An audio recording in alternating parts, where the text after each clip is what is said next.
আমি এখন পাহাড়ের যে পর্যায়ে আছি, ঠিক আছে, সেটা খুব পিছলা দেখতে পাচ্ছেন। আর যদি এই পিছলা বা স্লিপ কেউ খায় একবার, তো ইন্নালিল্লাহি ওয়া ইন্না ইলাইহি রাজিউন।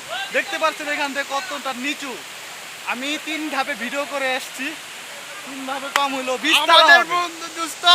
20 তালা হবে, 20 তালা উপরে আমরা এখনো দাঁড়িয়ে রয়েছি। যদি একবার স্লিপ খাই, ইন্নালিল্লাহি ওয়া ইন্না ইলাইহি রাজিউন।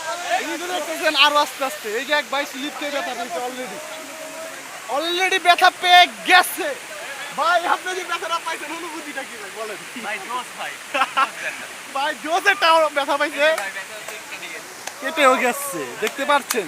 আর এত পিছলে যে শ্যাওলা পরে পাথর, এরকম অবস্থা যে কেউ খেতে পারে। ভাই বলতেছে বসে বসে যায়, আমিও স্লিপ খাই। এদিকে আর একটা দেখেছি